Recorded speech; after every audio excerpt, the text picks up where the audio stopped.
لا حول ولا قوة إلا بالله العلي العظيم. حسبنا الله ونعم الوكيل، نعم المولى ونعم النصير. أعوذ بالله السميع العليم من الشيطان اللعين الرجيم. بسم الله الرحمن الرحيم. الحمد لله الذي لم يتخذ صاحبة ولا ولدا ولم يكن له شريك في الملك ولم يكن له ولي من الذل وكبره تكبيرا.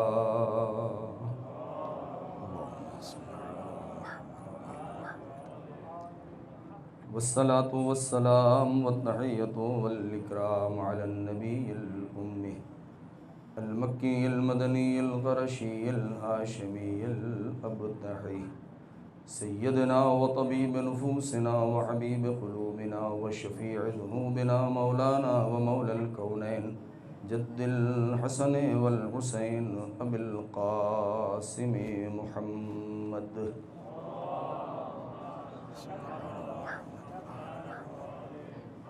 وعلى أهل بيته الطيبين الطاهرين المعصومين المظلومين الذين أذهب الله عنهم الرجس وطهرهم تطهيرا.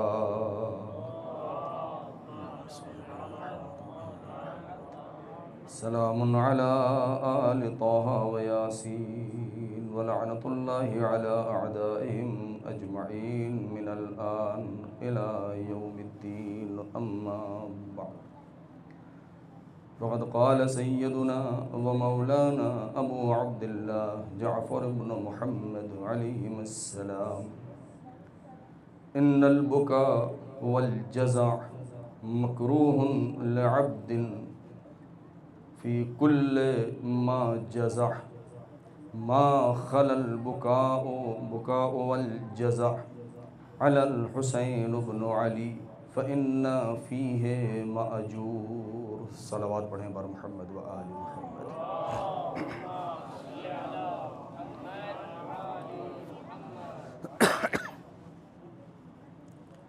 عزیزان محترم، علماء کرام اور طلاب عزیز،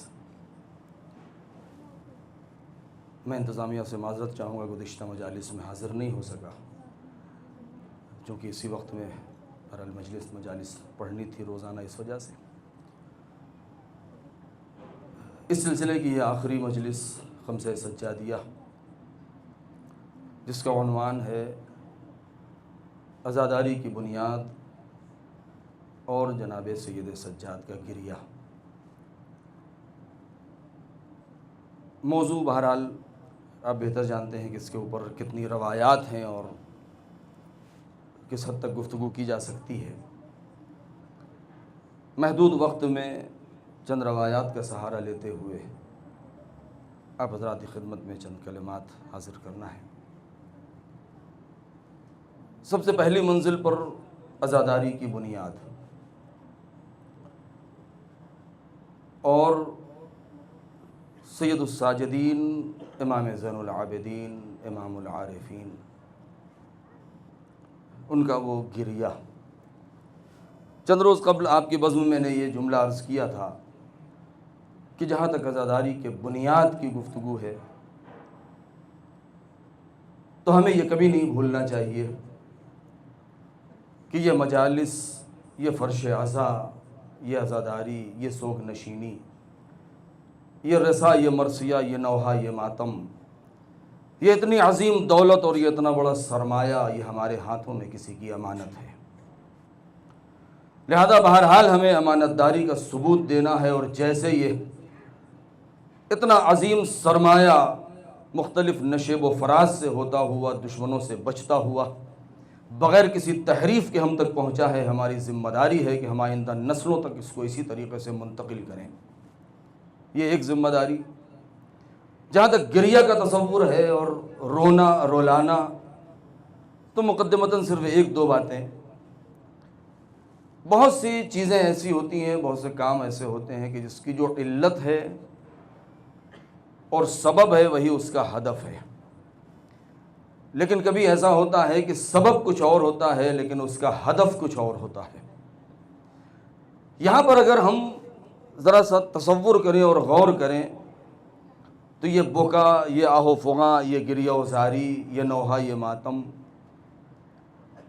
اس کی بنیاد اور اس کا سرچشمہ گریہ امام زین العابدین علیہ السلام اور سید الساجدین کا وہ گریہ، وہ آہ و بکا، وہ روایات آپ کے پیش نظر ہیں، اور وہ خاص طور سے وہ روایت کی جس میں صادق آل محمد سے وہ روایت ہے کہ جس میں بیان کیا گیا ہے کہ بکاؤن کی تعداد جو 5 ذکر کی گئی ہیں، جناب آدم اور جناب یعقوب، جناب یوسف اور جناب صدیق دو عالم اور پھر جناب سید الساجدین، اس میں سبب گریہ کچھ اور ہے لیکن ہدف گریہ کچھ اور ہے۔ سبب اور علت کیا ہے؟ وہ مصیبت، وہ ستم، وہ ظلم کہ جو کربلا میں ہوا، اور کربلا کے بعد پھر یہ پورا سفر کوفہ اور کوفے سے شام، وہ مصیبتیں، وہ آلام، وہ درد، وہ ستم، وہ طنز و تشنیع، اب اس کے بعد پھر یہ 35 سال کا زمانہ کہ جو جناب سید الساجدین نے گریہ فرمایا، یہ 35 سال کا زمانہ اس آہ و بکا میں، اس گریہ اور اس رونے میں کا جو مقصد ہے وہ کیا ہے؟ حالات کو دیکھتے ہوئے آپ نے جو گریہ کیا ہے اس کا اصل جو مقصد تھا وہ یہ کہ واقع کربلا اور وہ مظالم، وہ ستم جو ہوئے ہیں وہ بغیر کسی کم و بیش، بغیر کسی تحریف کے وہ محفوظ رہ جائیں اور قیامت تک اسی طریقے سے نسلاً بعد نسلاً وہ منتقل ہوتے رہیں۔ اس لیے کربلا میں یہ حادثہ کوئی ایک حادثہ نہیں، کوئی ایکسیڈنٹ نہیں ہے، کوئی واقعہ نہیں ہے، بلکہ ایک تحریک ہے، ایک مشن ہے کہ جو سرکار سید الشہداء نے اسے قائم کیا، اس کی بنیاد رکھی۔ واقعہ کربلا کے بعد سن 61 ہجری یا سن 62 ہجری سے لے کر کے سن 95 ہجری تک یہ جو زمانہ ہے یہ اتنا پرآشوب ہے، اتنا پردرد ہے، اتنا خفقان کی منزل ہے کہ جہاں سانس لینا اہل حق کے لیے دشوار ہے، جہاں ذکر حق، جہاں حق کو بیان کرنا اہل حق کے لیے بہت مشکل ہے، جہاں سید الساجدین کی خدمت میں حاضر ہونا، ان سے کچھ سیکھنا، جہاں تعلیم و تعلم کا جو سلسلہ ہے وہ بالکل تعطل کا شکار ہے۔ ایسے موقع پر کہ جہاں اموی حکومت نے پورا زور صرف کر دیا ہے اس بات کے اوپر یہ کربلا محفوظ نہ رہنے پائے، اہل بیت کے اوپر ہونے والے یہ مظالم تاریخ انہیں لکھنے نہ پائے، تاریخ کے صفحات سے انہیں محو کر دیا جائے، ہر چیز پورے طریقے سے مٹ جائے، اس کے اوپر فراموشی اور نسیان کی گرد و غبار جم جائے۔ اموی حکومتوں نے اموی حکومتوں نے پوری کوشش اس بات کے اوپر کر ڈالی، بس میری تمہید مکمل، پورا زور اس بات کے اوپر صرف کر دیا ہے، لیکن ہم ذرا تاریخ کے اوپر ایک نظر ڈالیں، تاریخ اپنے آپ کو دہراتی ہے، تاریخ اپنے آپ کو ہمیشہ دہراتی ہے، ہمیں اس نتیجے کے اوپر غور کرنا ہوگا۔ وہ روایت جو میں نے آپ کی خدمت میں جس کی تلاوت کی ہے صادق آل محمد کی، کہ جس میں آپ نے فرمایا کہ بکا جزا و فضا کرنے والے، جزا و فضا کرنا، بکا کرنا، گریہ کرنا، آہو فغا کرنا، تڑپ اٹھنا، بے چین ہو جانا، مچل جانا، یہ ایک بندے کے لیے مکروہ ہے، پسندیدہ نہیں ہے۔ ما خلا الجزاء والبکا علی الحسین ابن علی، سوائے جزا اور بکا کرنا، تڑپ اٹھنا، مچل جانا، کس کے اوپر؟ کس کے غم میں؟ حسین ابن علی کے غم میں۔ فإن فیہ ماجور، کیوں؟ اس لیے کہ اس موقع پر، ایسے موقع پر اگر حسین ابن علی کے غم کو یاد کر کے اگر آہو بکا کیا جائے، جزا و فضا کیا جائے، تڑپ جایا جائے، مچل جایا جائے، تو نہ صرف یہ کہ ناپسند نہیں ہے بلکہ اتنا زیادہ پسند ہے کردگار کو اور پروردگار عالم کو کہ پروردگار ایسے بندوں کو اجر عظیم عطا کرنے والا ہے۔ تو یہ اجر جو مل رہا ہے، یہ کیوں مل رہا ہے؟ روایات بہت زیادہ ہیں یہاں پر، اور یہ بھی صادق آل محمد سے وہ روایت ہے، یہ دونوں روایتیں سند کے اعتبار سے بھی بررسی کی گئی ہے کہ جس میں یہ فرمایا گیا کہ اگر کوئی بندہ حسین ابن علی یا آل محمد کے غم میں گریہ کرے، اور بعض میں ذباب کا لفظ ہے، بعض میں بعوضہ کا لفظ ہے، مکھی یا مچھر کے پر کے برابر اگر اس کی آنکھ میں آنسو نکل آئے، تو کہتے ہیں کہ روایت کا آخری فقرہ یہ ہے، جملہ یہ ہے کہ پروردگار عالم سوائے بہشت کے اور کسی جزا پر راضی نہیں ہوگا اس بندے کے لیے۔ یہ روایات ہے، میں نے خود اس کا مطالعہ کیا، آپ کے ذہنوں میں بھی ہے اور آپ نے بھی اس کا مطالعہ کیا کہ بعض میں بعوضہ ہے، بعض میں ذباب کا لفظ ہے کہ مکھی یا مچھر کے پر کے برابر اگر کسی کی آنکھ میں آنسو آ جائے کربلا والے یا اہل بیت کے مصیبت اور غم کو یاد کر کے، تو پروردگار راضی نہیں ہوگا بہشت سے کم جزا دینے میں، یعنی اس کا مطلب یہ ہے کہ کم سے کم اس کی جو جزا ہے وہ جنت ہے۔ تو یہ ساری جو روایات ہیں یہ کیوں رکھی گئی ہیں؟ اس بات کے اوپر کہ اگر کوئی روئے حسین ابن علی کے اوپر یا اہل بیت کے غم میں اگر کوئی آنسو بہائے تو اس کے لیے جزا جو ہے وہ جنت ہے۔ آئیے ذرا غور کریں، ہم بس زیادہ طولانی گفتگو نہیں، تاریخ کے اس حصے پہ جائیں۔ دیکھیں، پہلی بات تو یہ کہ رونا کیا ہے، خود گریہ کرنا کیا ہے۔ سب سے پہلی منزل پر اگر ہم گریہ اور رونا اور اس کا آہو فغاں اس کے اوپر ایک نظر ڈالیں تو پروردگار عالم نے جب ابو البشر کو خمیر تیار کیا ہے اور سرشت ان کی مکمل ہوئی ہے اور روح اپنی ان کے اندر پھونکی ہے، تو جو فطرتیں اس کے اندر ودیت رکھی ہیں اس کے اندر خود گریہ کرنا فطرت انسانی کا تقاضا ہے۔ لہذا جہاں کہیں بھی انسان روتا ہے اس کا مطلب یہ ہے کہ گریہ فطرت سلیم کی علامت ہے۔ پہلی بات تو یہ کہ فطرت سلیم سالم فطرت کا حامل ہونے کی علامت ہے کہ انسان گریہ کرے۔ لیکن آئیے اس پیرائے کو بدلتے ہیں۔ گریہ کب انسان کرتا ہے؟ کہتے ہیں کہ فطرت جب زور لگاتی ہے اور اس فطرت کے اوپر دباؤ پڑتا ہے یا فطرت انسان کو دباتی ہے، جب انسان کو کوئی نعمت نصیب ہوتی ہے تو اس کے لبوں پر تبسم آ جاتا ہے، لیکن جب یہی انسان کے اوپر کوئی بہت بڑی مصیبت آتی ہے تو انسان بے ساختہ رونے لگتا ہے، اس کی آنکھوں سے آنسو جاری ہو جاتے ہیں۔ کہتے ہیں یہ فطرت کا تقاضا ہے، یہ ضمیر بشریت کا تقاضا ہے کہ جب مصیبت میں گرفتار ہو تو انسان رونے لگے۔ لیکن یہ رونا جو فطرت کا تقاضا ہے ایک طرف سے انسان کی مجبوری کو بتاتا ہے کہ انسان تحمل نہیں کر پاتا، اس کو قابو میں نہیں کر پاتا اور آنسو چھلک جاتے ہیں، آنکھیں اشکبار ہو جاتی ہیں، انسان کی پلکیں نم ہو جاتی ہیں، انسان آہ سرد بھرنے لگتا ہے۔ یہ ایک طرف سے فطرت کا تقاضا ہے، دوسری طرف سے مجبوری ہے۔ ایسے ہی مقامات کے لیے قرآن مجید نے اس آیت میں ارشاد فرمایا کہ جو انسان اپنے ان تمام آلام و مصائب کو قابو میں رکھتے ہوئے پروردگار کی طرف متوجہ ہو جائے اور ایسے موقع پر یہ کہے کہ الذین اذا اصابتهم مصیبہ قالوا انا للہ و انا الیہ راجعون۔ اس کا مطلب کیا ہے کہ جزا و فضا اور بکا اس کے اوپر قابو پا کے انسان اپنی حیثیت کو پہچانتے ہوئے عبودیت و بندگی کے اس منزل پر پہنچ جائے، اے میرے مالک نعمت ملے تب بھی تیرا شکر، مصیبت آئے تب بھی تیری حمد و ثنا ہے۔ اگر انسان اس منزل پر پہنچ جائے تو پھر اسے کیا کہا جائے گا؟ کہتے ہیں یہ انسان اگر اس منزل پر پہنچ گیا اس کا مطلب یہ ہے کہ اس نے اپنے نفس کو اتنا قوی بنا لیا ہے کہ وہ صابرین میں شمار ہونے لگا۔ وَبَشِّرِ الصَّابِرِينَ الَّذِينَ إِذَا أَصَابَتْهُمْ مُصِيبَةٌ قَالُوا إِنَّا لِلَّهِ وَإِنَّا إِلَيْهِ راجعون۔ مطلب کیا ہے؟ کہتے ہیں کہ یہاں پر آئیں ذرا صبر کو ہم دیکھیں کہ صبر کسے کہتے ہیں۔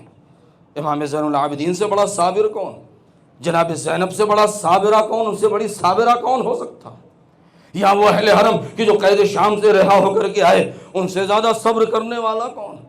یہ 35 سال جو آپ روئے اور آپ نے گریہ کیا ہے اس کا یہ مطلب نہیں ہے کہ آپ کے اندر صبر نہیں تھا، بہت سے لوگ یہ جملہ دہرا دیا کرتے ہیں، زبان کے اوپر جاری کر دیتے ہیں، سرکار سید الشہداء کے بارے میں، امیر المومنین کے بارے میں، سید الساجدین کے بارے میں، لیکن میں مناسب نہیں سمجھتا ہوں ایسے جملوں کو کہ جہاں پر چاہے شہادت جناب صدیقہ طاہرہ ہو، شہادت جناب علی اکبر ہو، شہادت جناب ابو الفضل العباس ہو، یا امام زین العابدین کا وہ غم ہو کہ جہاں پر لوگ یہ کہہ دیتے ہیں کہ بہت صبر کیا مگر ایک منزل آئی جہاں صبر کا باندھ ٹوٹ گیا۔ اے میرے دوستو، اتنا یاد رکھیے، معصوم ضمیر و نفس میں اتنی طاقت ہوتی ہے، اتنی ظرفیت اور گنجائش ہوتی ہے کہ کبھی ان کے صبر کا باندھ ٹوٹ نہیں سکتا۔ معصوم وجود پہ صبر کا باندھ کبھی نہیں ٹوٹ سکتا ہے۔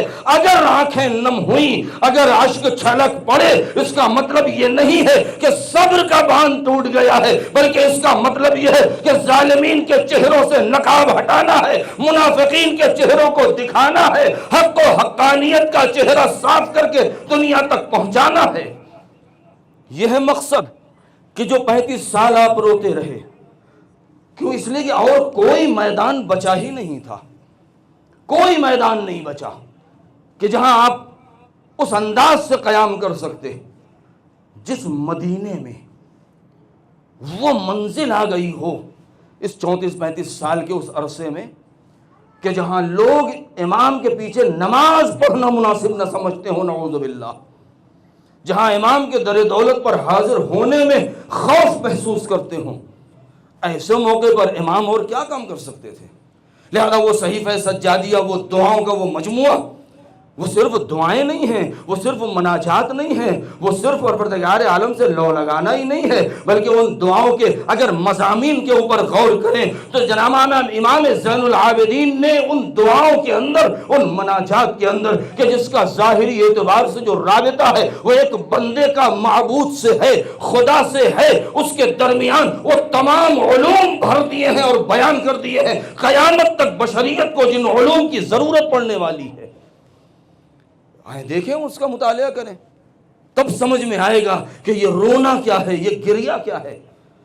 عجیب انداز ہے، یوں ہی نہیں رو رہے ہیں آل محمد کے لیے، یہ گریا کرنا صرف 2 مقام پر روئے ہیں۔ اگر آل محمد کی زندگی کا ملاحظہ کیا جائے، ذرا دیکھا جائے، امیر المومنین کو دیکھیں، هو البکاء فی المحراب لیلا هو الضحاک اذا اشتدت ضراب، عجیب فقرہ ہے۔ علی وہ ذات کہ جب محراب عبادت میں ہوتے ہیں تو بکا ہیں، وہ دہاڑے مار کے رو رہے ہیں، گر گڑا رہے ہیں بارگاہ پروردگار میں۔ لیکن یہی علی کہ جب محراب میں جہاں کسی چیز کا خوف نہیں ہے، سر سجدہ خالق میں ہے، الہی انا عبدک الضعیف الذلیل الحقیر المسکین، جب یہ فرما رہے ہیں تو ایسے موقع پر ایک بندہ ہے جو اس پروردگار کے سامنے حاضر ہے تو پھر وہ گریا کر رہا ہے، تو شاعر کہتا ہے هو البکاء فی المحراب لیلا، لیکن یہی علی ہے کہ جہاں خوف ہے، جہاں موت کے سائے منڈلا رہے ہیں، جب وہ میدان کارزار میں آتے ہیں تو هو الضحاک اذا اشتدت ضراب، یہی علی ہے جو ہنستے ہوئے نظر آتے ہیں، یہی علی ہنستے ہوئے نظر آتے ہیں۔ اس کا مطلب یہ ہے کہ ان کی خوشی اور ان کا گریہ، اس کا معیار کچھ اور ہے۔ اگر ہمارا کوئی دنیا سے گزر جائے، ہم صاحب اختیار نہیں ہے، ہم کسی مرحوم کو جو دنیا سے گزر چکے ہیں، میرا باپ ہو، میرے آباء و اجداد ہو، یا کسی انسان کا کوئی جوان بیٹا چلا جائے اور وہ چاہے کہ موت کے پنجے سے اسے واپس چھین لے، وہ اس کے بس کی بات نہیں ہے۔ صبر کی تلقین کرتے ہیں، ایک دوسرے سے کہتے ہیں بھائی صبر کریں۔ یہ انسان اگر صبر کرے گا نہیں تو کرے گا کیا؟ اس لیے کہ یہاں پر مجبوری ہے، اس کے بعد بھی فخر کرتے ہیں کہ ہم نے صبر کر لیا ہے۔ نہیں، ہم نے صبر نہیں کیا ہے، یہ گزشتے زمان نے ہمارے زخموں پر مرہم رکھ دیا ہے۔ صبر اسے کہتے ہیں جہاں انسان مجبور نہ ہو بلکہ صاحب اختیار ہو، اور صاحب اختیار ہونے کے بعد اگر لب خاموش رہ جائے، اسی کا نام سید الساجدین بنتا ہے، اسی کا نام زینب دلگیر بنتا ہے۔ کہ جہاں اختیار ہے، صاحب اختیار ہیں۔ میں نے ایک جملہ عرض کیا تھا، کیا سید اگر اس ولایت کے اوپر ہم کہ جس کو ہم قبول کرتے ہیں، جس کو ہم مانتے ہیں، جو ہمارے عقائد کا حصہ ہے، کیا لوہے کی زنجیروں میں اتنی طاقت تھی کہ جو عابد بیمار کی کلائیوں کو اپنے قبضے میں رکھ پاتی؟ کیا زندان کی دیواروں میں اتنا دم تھا کہ جو انہیں اپنے حصار میں رکھ پاتی؟ نہیں، ممکن نہیں تھا. یہ ان کا اختیار تھا، سر تسلیم خم تھا پروردگار کے سامنے، ورنہ وہ ولایت جس کے وہ حامل تھے، جس کے وہ مالک تھے. اگر وہ اشارہ کر دیتے تو زندان کی دیواریں منہدم ہو جاتی. اگر وہ فخر داؤد اشارہ کر دیتے تو لوہے کی ہتھکڑیاں اور بیڑیاں موم بن جاتی. لیکن نہیں، اسے کہتے ہیں صبر. آئیے اس منزل پر آتے ہیں. بغیر کسی تحریف اس کو محفوظ کر لے جانا، چونکہ عنوان ایسا ہے لہذا گفتگو بھی اسی انداز سے. کتنی روایتیں ایسی ہیں، کھانا سامنے آیا فوراً رونے لگے. کہتے ہیں کہ البتہ روایتیں جو ہیں وہ میں اپنے بچوں کے لیے عرض کر دوں، مطالعہ کریں تو جتنی بھی روایتیں ہیں وہ اس میں 2 ہی عدد کا ذکر ہے، یا 20 سال یا 40 سال. اور یہ دونوں روایت، جبکہ عمر جو روئے آپ وہ 35 سال یا 34-35 سال یا 36 سال، اگر 94 سے 96 اگر جو اختلاف تاریخ کے اعتبار سے آپ کی شہادت کو مانے سن 61 سے لے کر کے تو کہتے ہیں 35 سال. لیکن روایات میں یا 20 سال کا تذکرہ ہے یا 40 سال کا تذکرہ ہے. کہتے ہیں چونکہ یہ کثرت کے اوپر اور اغلبیت کے اوپر اور اس کے اوپر دلالت کرتی ہے، لہذا اس چیز کو بیان کیا کہ بہت زیادہ آپ نے گریہ کیا. تو یہ جو اتنے سال امام زین العابدین روتے رہے، آئیے اس منزل کے اوپر جائیں. حالات اتنے پیچیدہ ہیں، حالات آپ کام کیا کر رہے ہیں. یا تو غلام اور کنیزیں جو ہیں وہ کیا بیان کرتے ہیں، اصحاب جو آتے ہیں، جناب منہال ہیں، جناب ابو حمزہ صومالی ہیں، یا دیگر اور بہت سارے ہیں، وہ آگے بیان کرتے ہیں کہ ہم نے خدمت امام میں حاضر ہو کر کے عرض کیا، میرے مولا ہمیں ڈر ہے اس بات کہ کہیں کہ آپ کی روح نہ نکل جائے، کہیں آپ دنیا سے نہ گزر جائیں. کیا ابھی تک آپ کا غم ختم نہیں ہوا، اس کی مدت ابھی ختم نہیں ہوئی؟ تو امام نے کیا جواب دیا؟ عین الفاظ جو روایات کے ہیں کہ تم نے انصاف نہیں کیا، میں کیسے خاموش ہو جاؤں؟ تم جانتے ہو یوسف کے 12 بیٹے، یعقوب کے 12 بیٹے، ایک بیٹا نگاہوں سے اوجھل ہوا جبکہ انہیں نہیں معلوم تھا کہ وہ زندہ ہے یا نہیں. احتمال تھا کہ زندہ ہے، لیکن اس کے باوجود بھی روتے رہے. اور میں کیسے نہ روؤں کہ میرے سامنے پورا بھرا گھر اجڑ گیا. یہ الفاظ ہیں، مصائب میں ہم اور آپ اس چیز کو بیان کرتے ہیں، لیکن اس کے پیچھے راز کیا ہے؟ 2 شخصیتیں کہ جن کو یادگار کربلا کہا جا سکتا ہے، اور زندہ راوی کربلا اور سچا ترین راوی کربلا، یہ 2 کون ہیں؟ سید الساجدین اور امام باقر ہیں. لہذا بہت سے علماء نے زیادہ تر جو تکیہ کیا ہے وہ 5ویں امام کی روایات کے اوپر، کیوں؟ اس لیے کہ وہ آخری یادگار کربلا ہے کہ جو 5-4 سال کی عمر ہے. امام زین العابدین 35 سال، لیکن امام باقر 53 سال روتے رہے. 53 سال آپ زندہ رہے واقع کربلا کے بعد. سن 61 کے بعد 114 میں شہادت ہے. امام باقر علیہ السلام سے بہت ساری روایات ہیں، مگر اس انداز کی نہیں ہیں جس انداز کی سید الساجدین سے ہیں. کیوں؟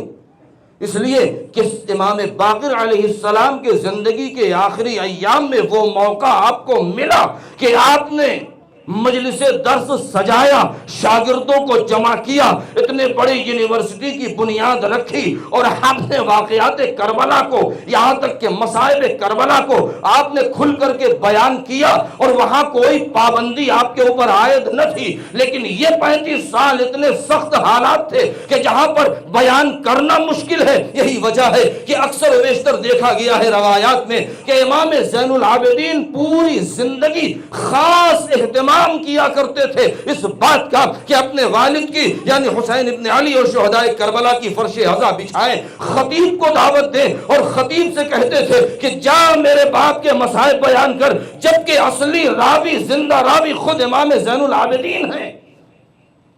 ہمیں اس چیز کے اوپر غور کرنے کی ضرورت ہے. اس کو بتاتے تھے کہ تمہیں کیا بیان کرنا ہے، اور اس کے بعد وہ خطیب منبر پہ جا کے جس وقت مصائب بیان کرتا تھا تو کہتے ہیں کہ سید الساجدین غش کھا کے گر جایا کرتے تھے، بے ہوش ہو جاتے تھے. انہیں پانی چھڑک کے جب ہوش میں لایا جائے اور اپنی جبین کے اوپر، اپنی پیشانی کے اوپر پانی کے قطرات دیکھتے تھے تو بعض لوگ کہتے تھے کہ حضور یہ آپ پسینے میں غرق ہیں، تو امام رونے لگتے تھے، ہائے میں بے ہوش ہوا، میرے اوپر پانی کا چھڑکاؤ ہوا۔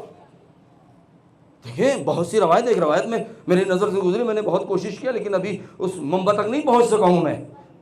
عجیب عالم ہے۔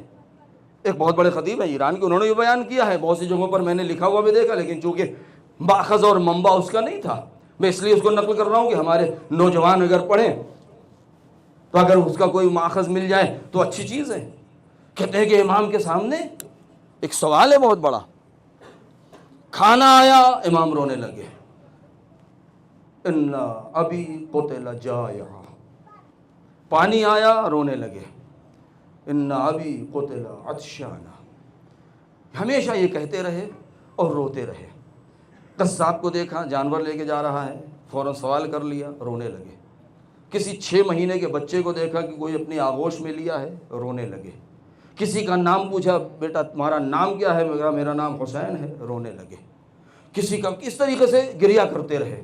لیکن ایک سوال ہے علماء کے ذہن میں، اور وہ کہتے ہیں کہ ایک بات سمجھ میں نہیں آئی اور اس کا جواب بھی دیا۔ کہا جس وقت وضو کے لیے پانی آتا تھا، جس وقت وضو کے لیے آپ پانی اٹھاتے تھے اس وقت روتے تھے۔ کہتے ہیں یہ بات سمجھ میں نہیں آتی تھی کہ آخر کھانا دیکھ کر کے روئیں تو ٹھیک ہے۔ راوی کہتا ہے کہ حضور آپ روتے ہیں لیکن یہ وضو کا پانی، تو یہاں پر وہ روایت مجھے منبع نہیں ملا ہے، میں نے اس لیے ذکر کر رہا ہوں تاکہ آپ اس کو تلاش کریں، اگر مل جائے تو مجھے بھی بتائیے گا، چونکہ تازہ پڑھا ہے اس لیے وقت بھی نہیں تھا۔ کہتے ہیں وضو کا پانی جب آیا، انحراف دیکھنا ہے ہمیں کہ دنیا کتنا منحرف ہو چکی تھی، کتنا منحرف ہو چکی تھی۔ سرکار سید الشہداء کو جب قتل کیا ہے میدان کربلا میں، سن 11 سے لے کر کے سن 61 تک 50 سال میں انحراف اس حد تک بڑھ چکا تھا، حق و باطل اس حد تک مخلوط ہو چکا تھا، لوگ سمجھتے ہی نہیں تھے کہ حق پر کون ہے، باطل پر کون ہے، اس لیے کہ حاکم شام نے لوگوں کے ذہنوں پر اس طریقے سے پردہ ڈال رکھا تھا، اتنا علم سے دور کر رکھا تھا کہ کسی کو پتہ ہی نہیں تھا کہ حق پر ہے کون، حقیقت کہاں ہے، حق کدھر ہے، باطل کدھر ہے۔ لہذا جب کسی نے پوچھا کہ مولا یہ وضو کا پانی لے کر کے جب آپ کے سامنے آتے ہیں آپ گریہ کرنے لگتے ہیں تو کیا جواب دیا ہے؟ کہتے ہیں کہ امام نے کہا کہ معلوم ہے جب میرے باپ کو قتل کیا گیا ہے تو میرے باپ کے قاتلوں نے پہلے وضو کیا ہے تاکہ ثواب زیادہ مل جائے، العیاذ باللہ۔ کہاں پہنچ چکا تھا وہ؟ زوال کس منزل پہ تھا؟ امت کا، اور یہ حقیقت ہے، امت کا زوال کس منزل پہ تھا کہ حسین نواسہ رسول کہ جس کو قتل کیا جائے تو وضو کر کے، نعوذ باللہ۔ میں بار بار اس بات کو دوہراؤں کہ منبع چونکہ میں نہیں تلاش کر سکتا، وقت نہیں تھا، اور میں نے اس روایت کو پڑھا، تلاش کریں مجھے بھی بتائیں، لیکن قرائن جو بتاتے ہیں وہ یہ کہ ہاں یہ بات صحیح ہے۔ حالات اتنے برے ہیں۔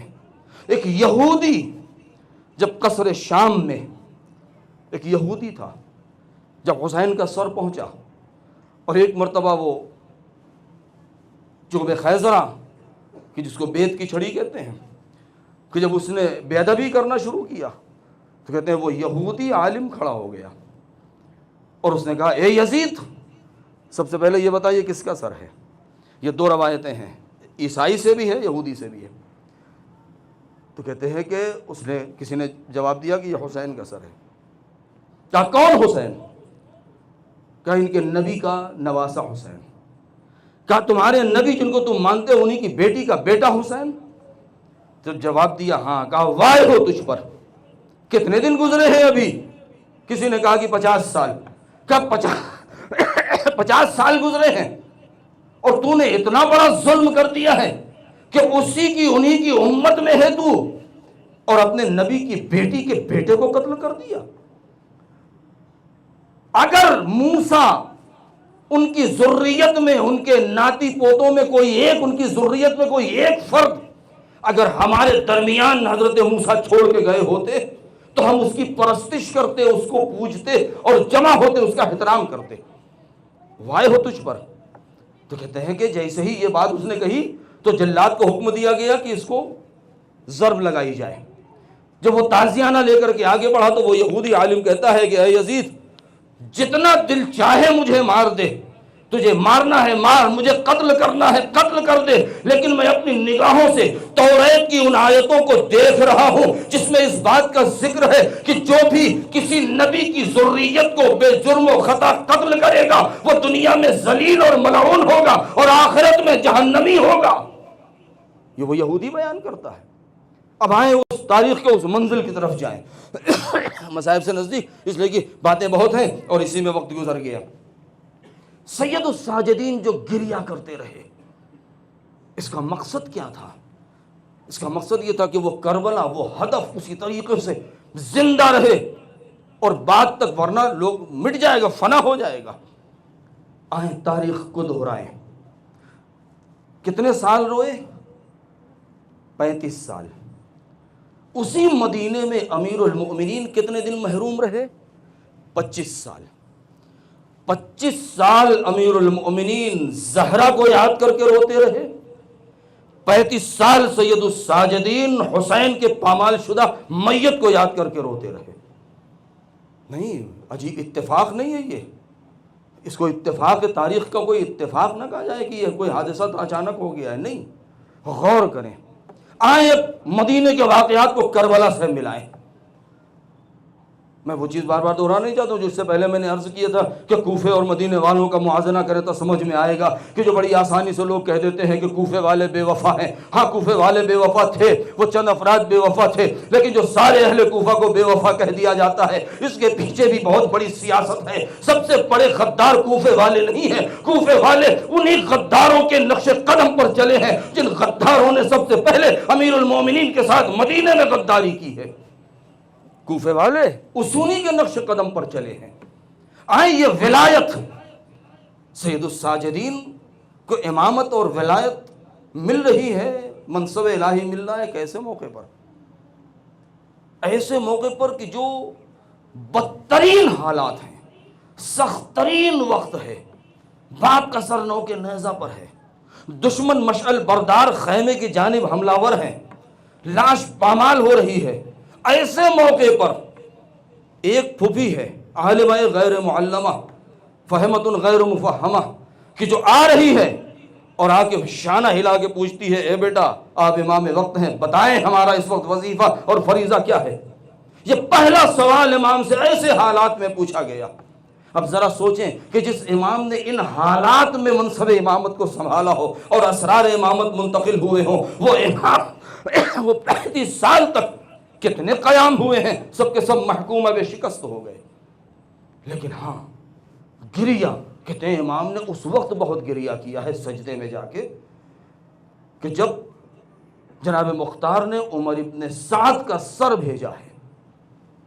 جب عمر ابن سعد کا سر بھیجا تو جس کے ذریعے سے بھیجا اسے تاکید کی تھی کہ دیکھو یہ سر لے کے جاؤ مدینے، میرے مولا اور آقا کو دینا، مگر کسی کو ظاہر مت ہونے دینا کہ یہ کیا چیز تمہارے پاس ہے، اسے چھپائے رکھنا، انتظار کرنا اس وقت کا کہ جب امام عبادت سے فارغ ہو جائیں اور ان کے سامنے دسترخوان بچھا دیا جائے تب یہ چیز ان کے سامنے پیش کرنا۔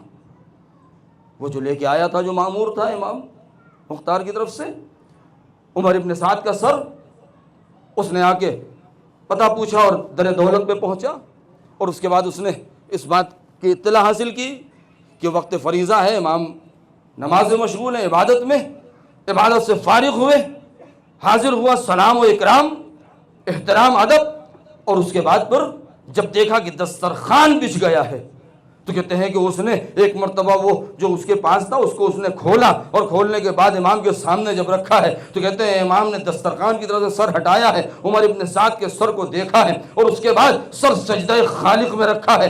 بہت روئے ہیں، بہت روئے ہیں، بہت گریہ کیا، گریہ بہت طولانی ہوا۔ وہ کہتا ہے حق حق کی آواز مجھے محسوس ہوئی جب میں نے غور کیا تو میں نے یہ سنا کہ امام سجدے میں یہ شکر کر رہے ہیں، پروردگار اس مالک کا شکر ہے کہ جس نے مجھے دنیا سے جانے سے پہلے اس نے میرا انتقام لے لیا۔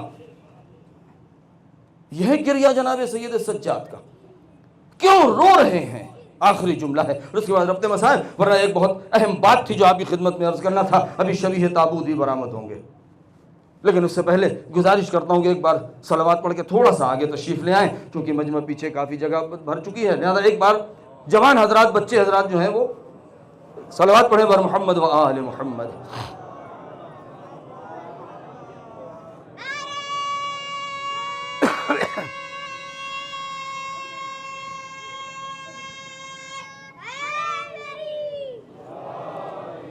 میں بات کو ختم کروں، لیکن اس نقطے کی طرف اشارہ ضروری ہے کہ جو میں نے کہا کہ تاریخ کو تاریخ سے ملائیں، 2 مرتبہ سخت ترین وقت آیا ہے ولایت کے اوپر، ولی خدا کے اوپر، اور دونوں مرتبہ 2 شخصیتیں اٹھی ہیں جنہوں نے بچایا ہے۔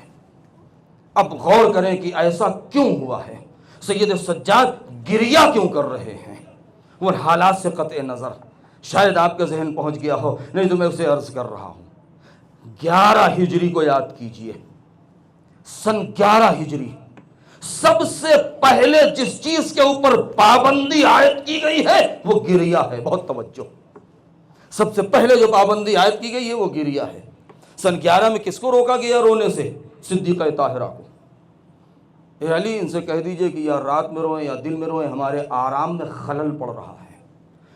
بنت رسول کے گریہ کرنے سے جس کے آرام میں خلل پڑے، کیا وہ آل محمد کا چاہنے والا ہو سکتا ہے؟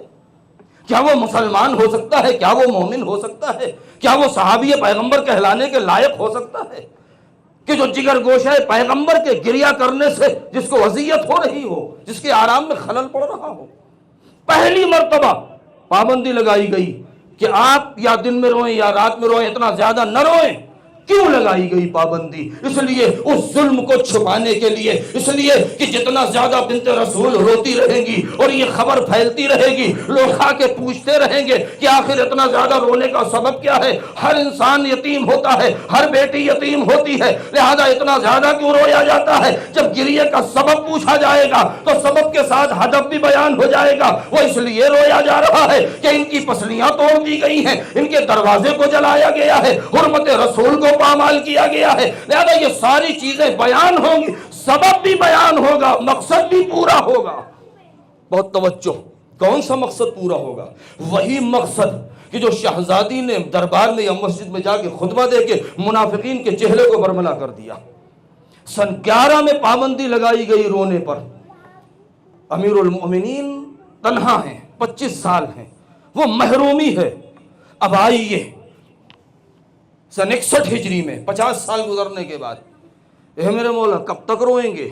کتنے لوگ ہیں جو دوسروں کا پیغام لے کے آ رہے ہیں، یہ کیوں سوال ہو رہا ہے؟ سید سجاد کیوں رونے کے اوپر تاکید کر رہے ہیں؟ اس لیے کہ 35 سال گزر چکے ہیں۔ جو بچہ سن 61 میں پیدا ہوا ہے آج وہ 34 35 32 30 25 سال کا ہے، لہذا وہ جوان ہو گیا، وہ پوچھے گا ضرور کہ یہ امام روتے کیوں ہیں، یہ شخص روتا کیوں رہتا ہے، لہذا اس کا سبب بیان ہوگا۔ جب سبب بیان ہوگا تو اس کا مقصد اور ہدف بھی بیان ہوگا۔ یہ کہا جائے گا کہ بنت رسول کے بیٹے کو، حسین ابن علی کو 3 دن کا بھوکا پیاسا کربلا میں شہید کیا گیا ہے۔ مقصد کیا تھا؟ شہید کرنے والا کون تھا؟ یزید ابن معاویہ تھا۔ یزید ابن معاویہ کا کردار کیا تھا؟ حسین کون تھے؟ ان کا کردار کیا تھا؟ لہذا سید الساجدین اپنے اس گریہ کے ذریعے سے صرف آنکھوں سے آنسو نہیں بہا رہے ہیں، بلکہ پیغام کربلا ہے جو دنیا والوں تک پہنچا رہے ہیں۔ ہمیں اس چیز کو سمجھنا ہے۔ اب آئیں اس چیز کو دیکھیں، 2 شخصیتوں نے جو کارنامے انجام دیے ہیں وہ کیا ہے؟ عجیب عالم ہے۔ پہلے علی کے اوپر جب وقت آیا، پہلے علی کے اوپر وقت آیا، کیسا وقت آیا؟ غدیر سب کو یاد ہے، لیکن ادھر رسول کی شہادت ہوتی ہے اور ادھر دروازے پر آگ اور لکڑیاں ہیں۔ ایسے موقع پر علی کو بچانے والا کون ہے؟ کون ہے کہ جو دفاع کر سکتا ہے؟ اس لیے کہ شریروں کی بھیڑ ہے۔ سقیفہ میں طاغوت کے ہاتھوں پر شریروں نے بیعت کر لی ہے۔ وہ سارے گمراہ افراد ایک مقام پر جمع ہو گئے ہیں، شہزادی دو عالم کو ستایا جا رہا ہے۔ ایسے موقع پر جب ولی خدا کو جھکنے پر مجبور کیا جا رہا ہے، جب ان سے سوال بیعت ہے، جب امامت کی حرمت کو پامال کیا جا رہا ہے، جب رسن ظلم گلے میں باندھی جا رہی ہے، جب پٹکا پکڑ کے کھینچا جا رہا ہے، تو ایسے موقع پر بچایا کس نے ہے؟ ایک فاطمہ تھی، ایک زہرا تھی، جس نے پہلے علی کو مدینے میں اپنے جلتے ہوئے دروازے کو برداشت کیا ہے، مگر زمانے کے ولی خدا کو بچایا ہے۔ 50 سال کے بعد جب چوتھے علی پر وقت آیا ہے تو چلتے ہوئے خیمے سے کوفے تک، کوفے سے شام تک، شام سے مدینے تک اگر کسی نے بچایا ہے تو زہرا کی ہی پیروی کرتے ہوئے ثانی زہرا نے چوتھے علی کو بچایا ہے، ثانی زہرا نے بچایا ہے۔ اس کا مطلب کیا ہے؟ ادھر علی کو تسلی اور دلاسا دینے والی فاطمہ ہے، ادھر ابتدا میں تسلی اور دلاسا دینے والی ثانی زہرا ہے۔ سید سجاد ہیں جو رو رہے ہیں، بس عزادارو باتیں بہت ہیں لیکن میں یہیں پہ چھوڑ رہا ہوں۔ فضائل کا وہ رخ اور وہ پہلو میں آپ کی خدمت میں نہیں عرض کر سکے۔ کیا مصیبت ہے عزادارو، شب شہادت ہے نا، 4-5 دنوں سے ہم اور آپ ایک منظر دیکھ رہے ہیں، آپ کا ذہن پہنچ گیا ہوگا، شب لیلۃ الدفن ہے نا آج، رہبر معظم 4-5-6 دنوں سے ہم لوگ ایک منظر دیکھ رہے ہیں۔ تاخیر ضرور ہوئی مگر کتنا مجمع ہے، اللہ اکبر۔ میرے مالک تیرا شکر ہے، تو نے یہ شرف دیا کہ ہم اپنے قائد کی جنازے میں شریک ہو سکے۔ آنکھیں اشکبار تھیں، دل پھٹا جا رہا تھا، ابھی بھی یقین نہیں آ رہا ہے کہ ہمارے رہبر ہمارے درمیان نہیں رہ گئے، وہ شفیق باپ چلا گیا، ہم یتیم ہو گئے۔ لیکن ایک بات بہرحال دل کو سکون پہنچاتی ہے، اور وہ یہ کہ کتنے عزت و احترام سے یہ جنازہ اٹھا تھا عزادارو۔ تہران، قم، نجف، کربلا، مشہد مقدس، کتنے عزت و احترام سے یہ جنازہ اٹھ رہا ہے۔ سید الساجدین کس بات پر روتے رہے؟ ہائے میرا بابا۔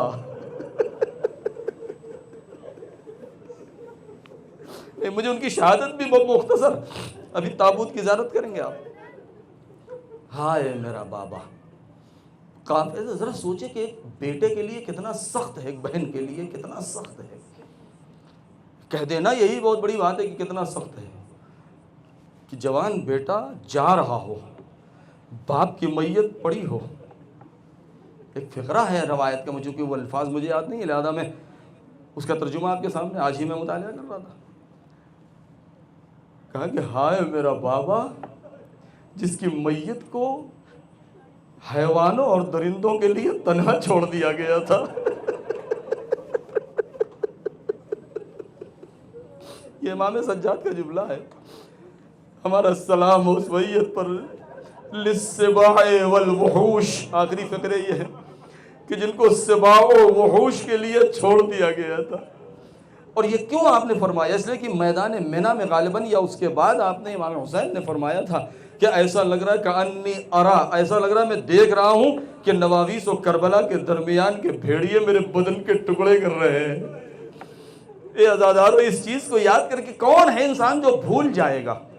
ہاں عزادارو، وہ منزل آتی ہے کہ 35 سال گریا کرتے کرتے کرتے کرتے وہ وقت آیا کہ جب حاکم زمانہ ہے کہ جو امام کی عبادت بھی اس سے برداشت نہیں ہے، امام کا سجدہ بھی اس سے برداشت نہیں، ابھی بھی خوف لگ رہا ہے کہ شاید امام قیام نہ کر لیں، لہذا چراغ امامت کو گل کر دیا جائے۔ اے عزادارو، ہاں وہ قیامت کی گھڑی آئی کہ جب بعض لوگ کہتے ہیں ولید ابن عبد الملک، بعض لوگ ہشام ابن عبد الملک، دونوں کا نام ملتا ہے، لیکن زیادہ تر روایتیں ولید ابن عبد الملک نے جب حکم دیا ہے کہ امام کو زہر دے دیا جائے. ہائے عزادارو، امام کو زہر دیا گیا.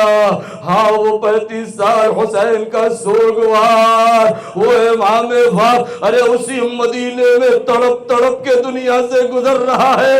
ارے جگر بھنا جا رہا ہے، پیاس کی شدت محسوس ہو رہی، لیکن بار بار ارے زبان کے اوپر اپنی پیاس نہیں، ہائے میرا بابا.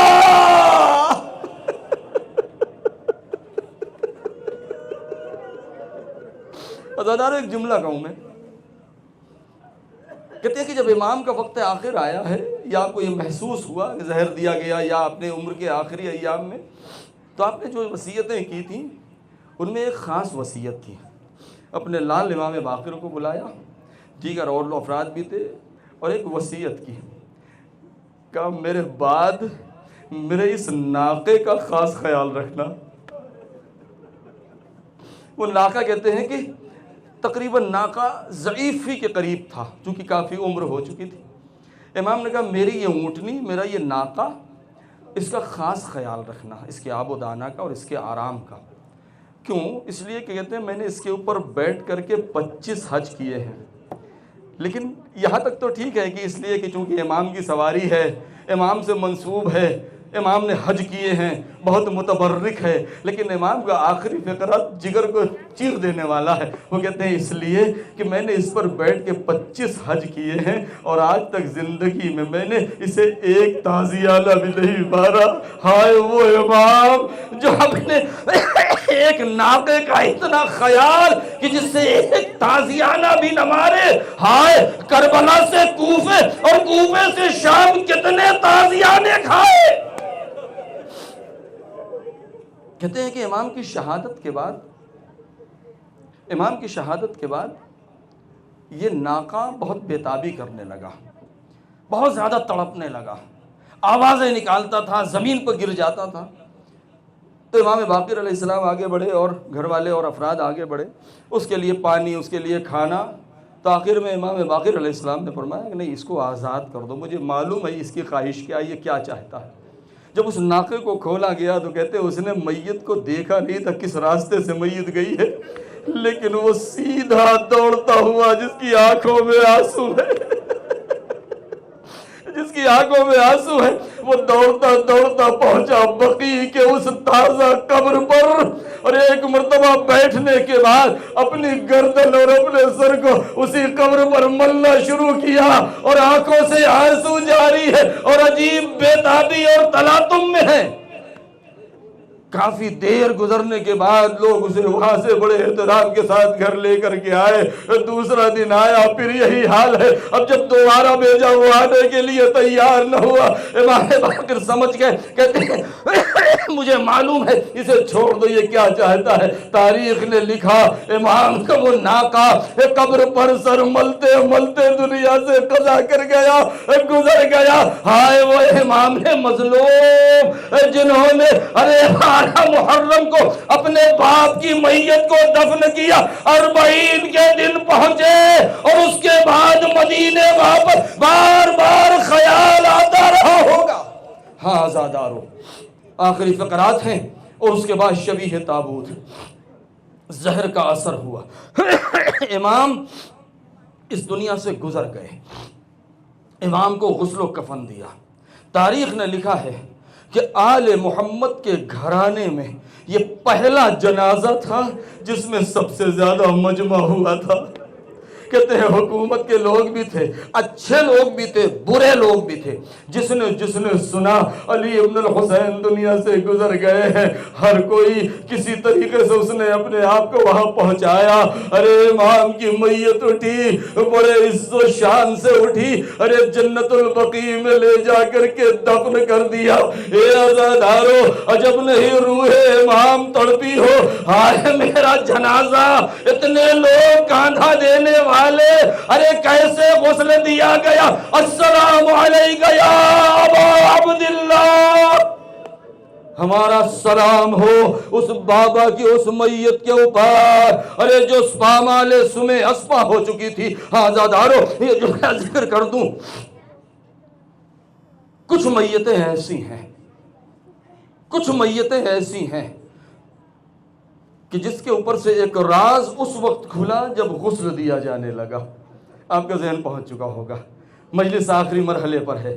عزادارو سب سے پہلے معلوم ہے، سب سے پہلے جب غسل دیا گیا تو ایک ایسی میت تھی جس نے وصیت کیا تھا شہادت سے پہلے، اے ابو الحسن مجھے رات کے اندھیرے میں غسل دینا. اس کے بعد کسی اور نے غسل کا وہ نہیں کہا تھا. بعض لوگ کہتے ہیں کہ خود امیر المومنین نے بھی وصیت کی تھی کہ مجھے رات میں غسل دینا، میرا جنازہ رات میں اٹھانا. ہاں ایک میت، ایک نے وصیت کی تھی، اے علی میری میت کو رات میں غسل دینا. ہاں رات میں غسل دیا گیا. شہزادی نے کیا سوچا تھا؟ شاید رات کی تاریکی ہوگی، ابو الحسن میرے جسم کا زخم نہ دیکھ پائیں گے. ایک اور وصیت تھی، ارے کرتے کے اوپر سے مجھے غسل دینا. مگر ہاں ارے اسی مدینے کی تاریک رات میں علی نے صیحہ مارا، اسما تڑپ گئی، اے مولا خیر تو ہے. ارے شہزادی نے اتنے دنوں تک مجھ سے چھپا لیا. ارے میرا ہاتھ پڑا، پسلیاں ٹوٹی تھی، بازو ورم زدہ تھے، رخسار نیلے تھے. اجرکم علی اللہ. یہ پہلی میت تھی جو تختہ غسل پر لٹانے کے بعد راز کھلا. ہاں دوسری میت کون سی تھی؟ جب کوفے میں حسنین نے علی کا کرتا اتارا، ارے ساسا بن سوحان وغیرہ جو کھڑے تھے، ارے ایک مرتبہ تڑپ گئے، اے میرے آقا، ارے یہ آقا کے بدن پر یہ نیل کیسے ہے؟ ارے تمہیں نہیں معلوم، ارے یہ رات کی تاریکی میں ارے یتیموں کا آنسو کا جو میرے باپ کے دوش پر ہوتا تھا. ہاں تیسری میت کون سی تھی؟ ارے کوئی نہ سمجھ پاتا. اگر غسالہ نے نہ پوچھا ہوتا، اے بی بی ارے کیا بچی کو کوئی بیماری تھی؟ زینب نے کہا ارے میری بچی بیمار نہ تھی. اتنے تازی آنے لگے. ہاں زادارو ارے چوتھی میت کون سی تھی؟ ارے جب امام باقر نے اپنے باپ کو تختہ غسل پر لٹایا، ارے کرتا اتارا، ارے پنڈلیاں زخمی، کلائیوں پر نشان، گلے میں توقے خاردہ. اے مولا ارے یہ نشان کیسا؟ ارے نہ پوچھو. کربلا سے کوفہ، کوفے سے شام، توقے گرابار، اتنے تازی آنے لگے. پشت زخمی ہو گئی، 35 سال تک بدن سے زخموں کے نشان نہ مٹے. ہاں زادارو آئیے سلام کرے، ہمارا سلام اس اجڑی ہوئی قبر پر، ارے جس پر نہ چراغ ہے نہ جس پر سایہ ہے. ہاں علی ابن الحسین کل بھی مظلوم، آج بھی مظلوم. وا حسینہ وا مظلومہ.